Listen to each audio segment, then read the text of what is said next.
Just about a couple of things, but we did an introduction about the weight, nutrition, and all that. So before we get started, tell the audience, who are you, what's your profession and your previous profession, and why your expert opinion is so valuable. Yeah, so I'm Dr. Bryce. I manage a wellness consulting practice. So we advise people on healthy lifestyles as it pertains to nutrition, exercise, proper hydration, proper stress management, and just overall lifestyle habits of people being healthier. Sometimes that has to do with weight management, other times it's sports performance, or even just vitality and longevity. My previous career, I had about a 10-year career in bodybuilding. I turned professional back in 2017. And then I retired shortly thereafter. And the reason that comes into play with some of the topics we have tonight is there's obviously a lot of weight gain and weight cutting in the profession of bodybuilding. And so I'm very familiar with the approaches that we take as athletes to accomplish that, but also the physiologic dangers associated with doing so.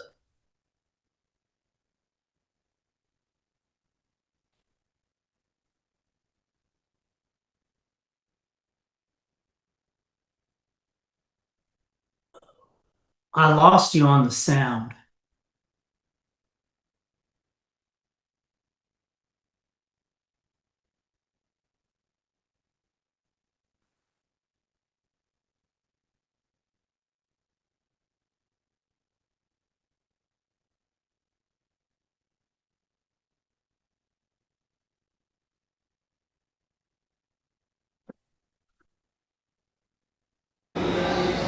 Okay, can you hear me now?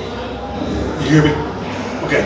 I think what happened was we was talking about the fighter. He was 230 pounds, and then he lost weight down to like 185. And I think that's when I reached out to you, and you and I was talking about that, and how we were saying that was a lot of weight to lose in such a short period of time. And you hit me with a series of questions. And if you could, just kind of re-ask those questions on camera so that those who are listening live will get an opportunity, if they choose to weigh in on the conversation. Yeah, so the questions you have to ask are, how much weight are you trying to lose? And how much time do you realistically have to lose that weight? If you're trying to lose upwards of 10% body weight, you need a significant amount of time to do that. I wouldn't recommend losing more than 0.5 to 1% of your overall body weight per week. But we've really got to drag it out. If we're looking at a drastic weight change, we've got to drag that out. And we can get into some of these physiologic problems that occur with dropping too much weight too quickly. But I'll kind of let you navigate when and where that's appropriate. I don't want to get too deep for our audience, but basically, the two questions you've got to ask is, how much do I need to lose, and how much time do I have to lose it, to actually assess whether that's feasible, or maybe it's just not the right time to enter that event. You know, because I'm sitting here thinking, and I'm going to take my producer, who's also a boxer. You know, for a while, she was walking around about 35 pounds over her ideal fight weight. So in your opinion, how much time should she give herself to be fight ready if she's losing 35 pounds? So we'd have to do some math. So we not only need to know how much she needs to lose, but what that weight is, starting weight. So it's all about percentages. So we can't really do direct math, because, you know, a 170-pound fighter losing 30 pounds is way different than a 250-pound fighter losing 30 pounds, right? So we've got to do it by percentage. So the easiest way I would do it is, for easy math, is 1% per week. 1% per week? Correct. Wow. So I'm gonna make up some numbers because she's sitting next to me. Sure. If hypothetically she was walking around, say, at 140, and she wanted to get it fight weight at 115. That's about a 25-pound loss of weight. And she wanted to fight, hypothetically, we in May, June, say she wanted to fight July. Is that too fast? She needs 17 to 18 weeks. Wow, 17 to 18 weeks. You count with your fingers. 5 So months. that would be losing 1.3 pounds per month. Wow. So, with that being said, you know, the Dallas Southwestern LBC did a new policy that basically was talking about weight cutting and also catch weights. And one of the things that we talked about was a lot of the coaches was complaining, because these guys are in the sauna, they wrapping up, they're losing all this weight and all of that.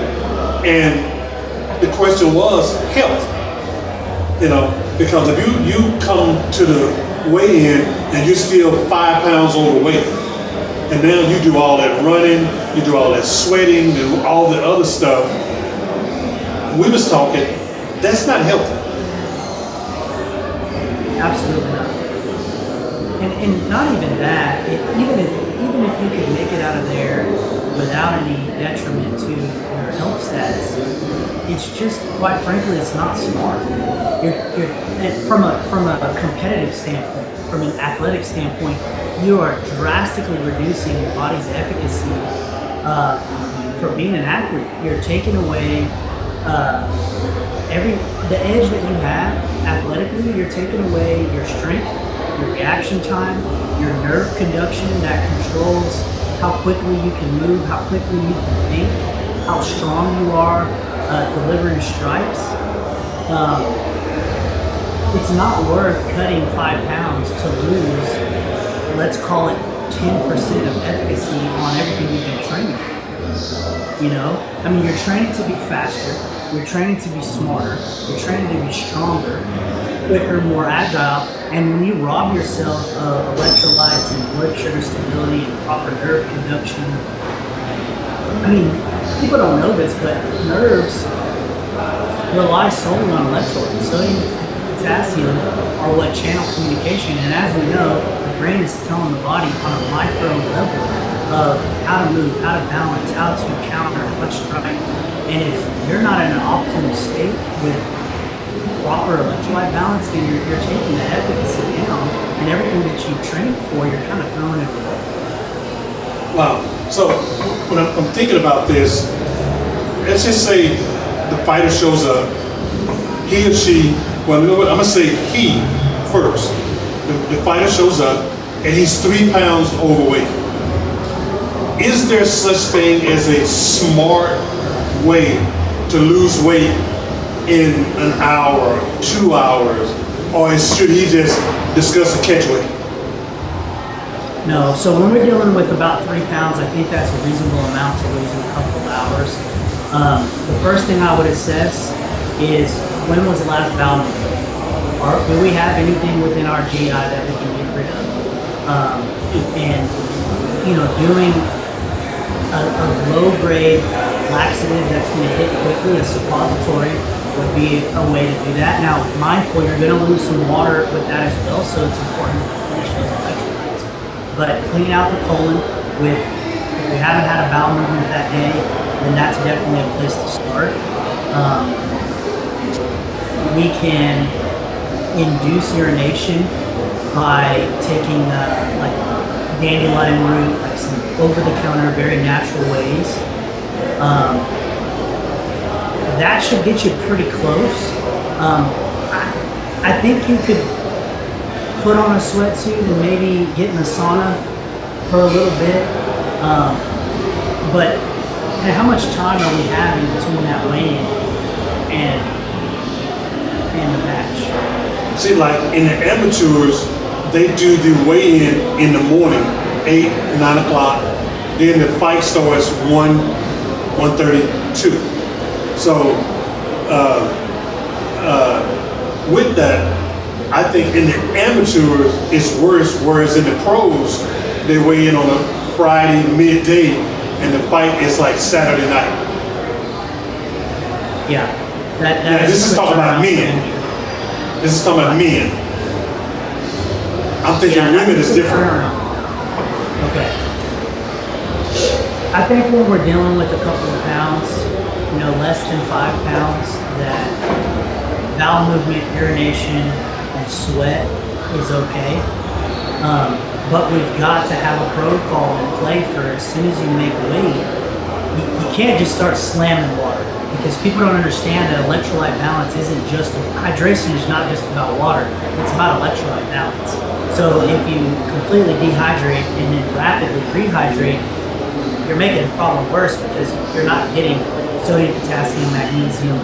Those are the things that we need. So getting a proper electrolyte supplement. And here's the thing, Gatorade is not it, Powerade is not it. Forgive me for calling out names, but then you can't just go with what's being advertised as an electrolyte powder. You've got to read the label on the back, look up how much electrolyte you need for your body weight, and make sure that you're getting supplementation accordingly. And it's not always going to be the best tasting, the shiniest label, or the most advertised. It's going to be what has the true ingredients. And to be quite honest, those are the ones that are under purchased because they do taste bad. They're not made to be pretty and purchased on Amazon and taste good. They're actually going to hydrate you properly with electrolytes. And unfortunately, those aren't easy to sell because they're not fun. And so we need to, as coaches or as managers, we've got to advise these athletes on the proper way to get in those electrolytes. And it's not always the prettiest one. Now, that's very good, because I'm from the old school, and they had a hydration back in the day with the sea salt, baking soda, and all that stuff. But my question is, with the hydration, and you can extend on it, there's a difference between how you hydrate a child, how you hydrate an adult male, and how you hydrate a female. Correct or no? Correct, absolutely. So it all has to do with intracellular and extracellular water, which means the water and electrolyte balance within our cells and the water and electrolyte balance extracellular outside of the cells. Different size, different body types, whether it be adolescent, male or female, we have different amounts of muscle mass.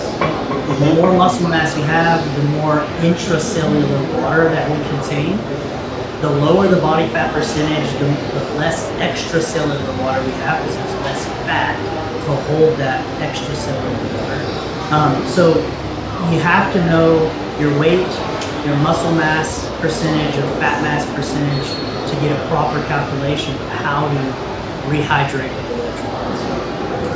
Now, the one thing, this is Jay Jimmer. She and I got a whole nother show talking about the hydration of females. And she said something very interesting.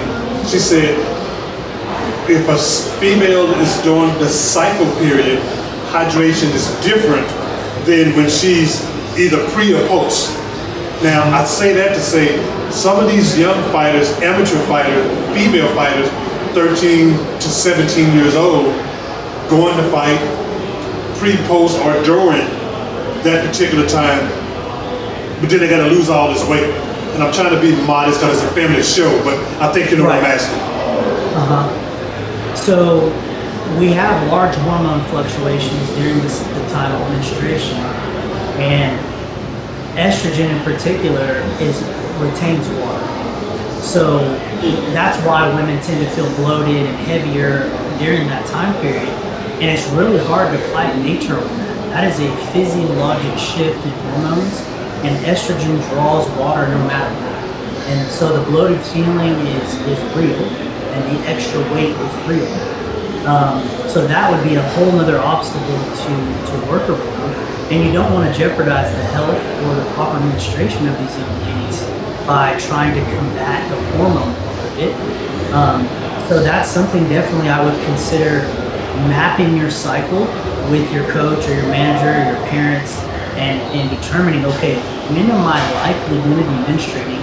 And should I map my fights aside from that time frame, so that you're not having to go over another obstacle when you're already trying to make it. Because I think one of the things I was thinking about is it was a professional fighter. She was her first time fighting. Most females do 2-minute rounds, 10 rounds. She did 3-minute round. Was it 12 or 10? 10 rounds.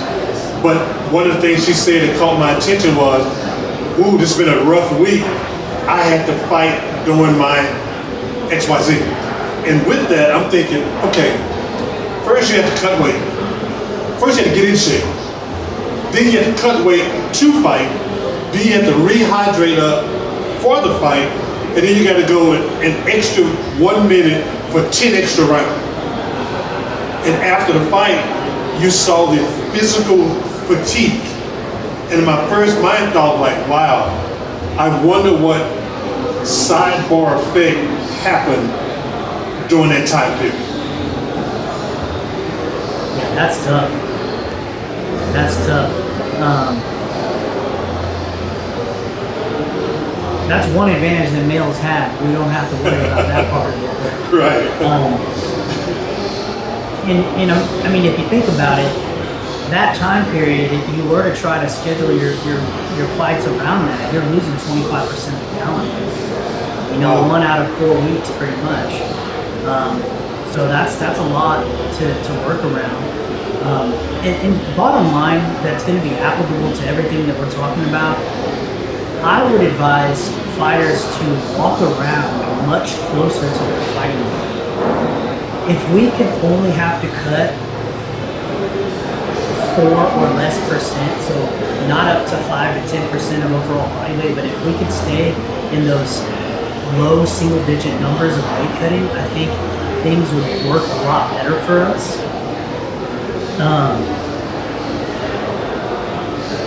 An analogy I like to give is if you're going to show off your car, your automobile, let's say you've got a fancy car and you're going to show it, you're not going to wait till the night before to wash that thing and have to just scrub every crevice. You're going to keep it clean throughout the year, right? You're going to keep it pretty close, and then you might just throw a layer of wax on it the day before.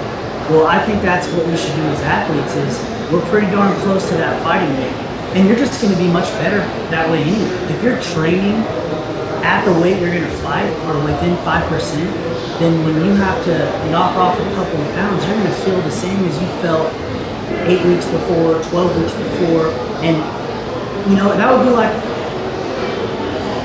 you know, a sprinter doesn't just all of a sudden get fast before he runs. I mean, they're running those sprints at the weight they're at and the shoes they're in, on the track they run on, everything's the same. And so as a fighter, why do we want to completely change the entire recipe right before the important day?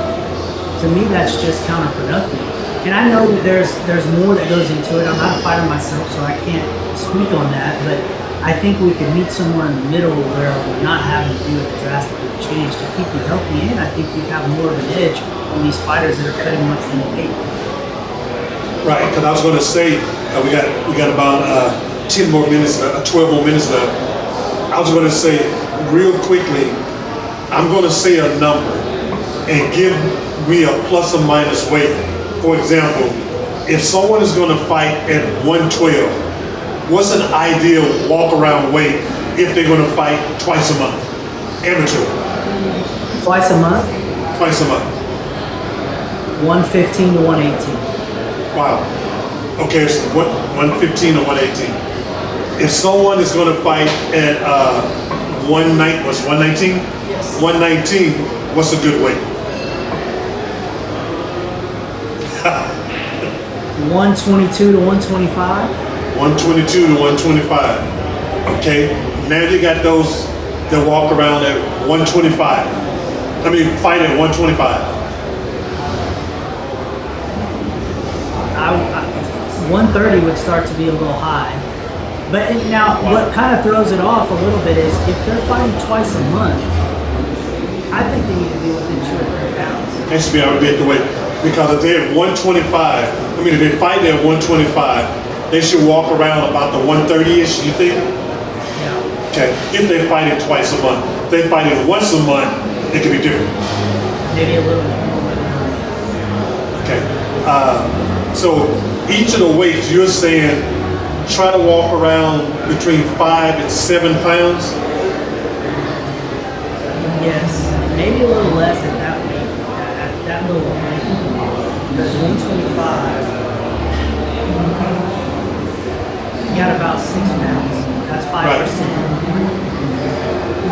So 5% of 125 is 6.25. 6.25. Oh, she just rolled it quick. You want to see it? So she just asked the question. I can pick it up. What's a good way to determine what weight is appropriate for you to fight at? And I'm going to use her for an example. She's walking around right now about 136. Hypothetically, she would like to fight June 27th. So what's a good weight she should drop down to fight? When is she fighting? June 27th. So you could lose, I would say, 1.25 pounds a week. Pound and a quarter a week. And so that'd make her fight at what? 125? What does she weigh right now? She's walking around like 136. It's how many weeks? June 27th is only a month. I would say 129 to 131. 129, 131. Wow. Okay. It's interesting. And I wanted to say that on camera because with some of the young folks, when they watch this and rewatch it again, we want to give them an idea. If you're walking around at this weight, the safest amount to lose, you said, is 5%, which is roughly about a pound. So 3 to 5% is the range of weight overall loss that I would recommend, and then no more than 1% a week. So it's not only the amount you're losing, but how quickly you're losing. Gotcha, 1% per week.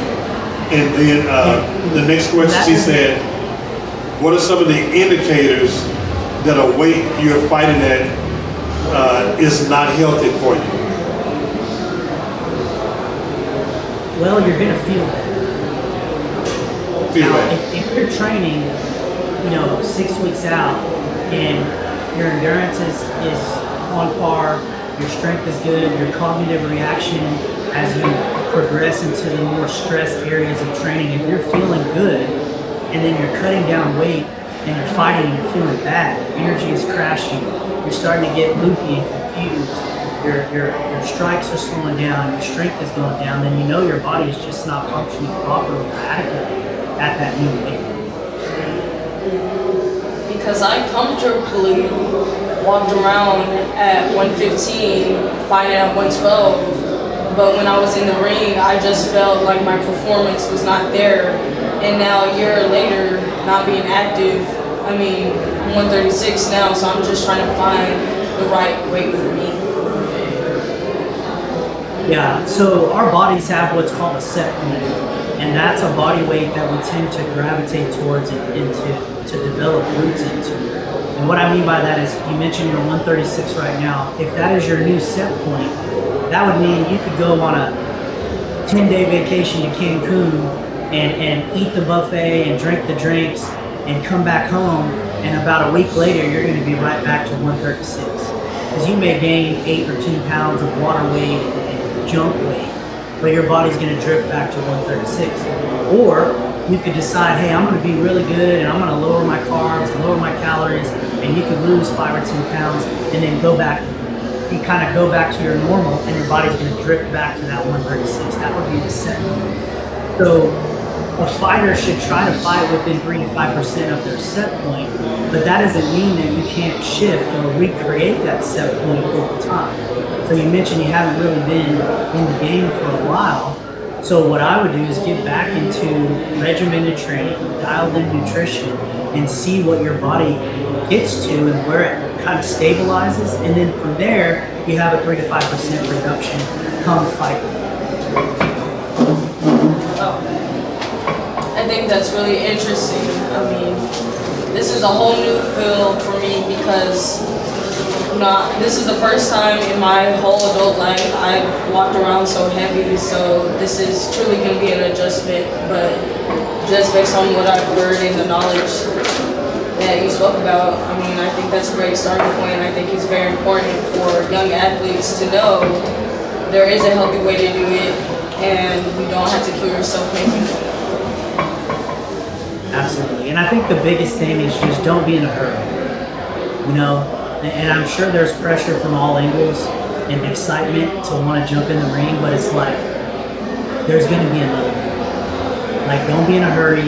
Your safety, and yes, health and safety is one thing, but also, why do you want to show up subpar of what you've been training for? You're robbing yourself of the spotlight that you're working so hard for if you're throwing yourself in there dehydrated, underfed. Because, I mean, there was a lot of other things that we didn't get into that the body goes through whenever we diet. To lose weight, we've got to drop calories and we've got to drop carbs.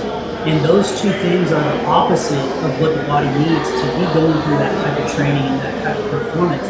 Another analogy, that's like trying to make your race car lighter by taking out the fuel and the oil. Like, sure, the car is going to be lighter, but that's exactly what you need to run that car the way it's designed to run. And so if you're taking those things from your body to make weight, you're robbing yourself of all that hard work you've already done. I really like that. We're good. In closing, we have the last 5 minutes. What I would like for you to do is talk about, in summary, as it relates to weight cutting. Once you've lost that weight, you said something very important earlier. You lose all that water, you sweat all the water out, then you turn around and rehydrate. That's equally as dangerous as it is in losing all the weight in the first place. But we got about 4 minutes left. Give them a summary of that, and then tell them if they want more information, how to reach out to you. Yeah, so whenever we dehydrate ourselves, sweating out water, whether it be laxatives or suppositories or sitting in the sauna or wearing a sweatsuit, it's not just the water we're losing, it's the electrolytes we're losing, which is the important part. Those are the chemicals that help our cells communicate, help our nerves fire, help our muscles contract. And so when we dehydrate that and then we replenish it with just water, we're basically giving our cells within our body emptiness. Like, yeah, the water came back, but the electrolytes, those important chemicals aren't there anymore. So to rehydrate properly, we have to be calculated with how much water volume relative to how much chemical or electrolyte is within that water and how quickly we do it. If we do it too quickly, you're going to have fluid leaking in and out of the cells because the proper balance isn't there, so the cell doesn't know how to regulate how much to have inside and how much to have outside. And then you're going to go and try and push yourself to the limit. And that's just not the way to do it. So slower is better. Like I said earlier, don't get in a rush. If you guys want any help with this, there's a lot of strategy, a lot of technique, and specific calculations that go into calorie deficit, carb restriction, electrolyte restriction, to help you gain and lose weight. And if you need help with that, we can fine tune that for you at SciFit Center. Just go to our website, scifitcenter.com, and you can book a consultation there. And then we can talk about more specifically how we can particularly help you with whatever type of athlete you are, and whether you need to lose, gain, or just cut weight, we can help you with. Excellent, I like that.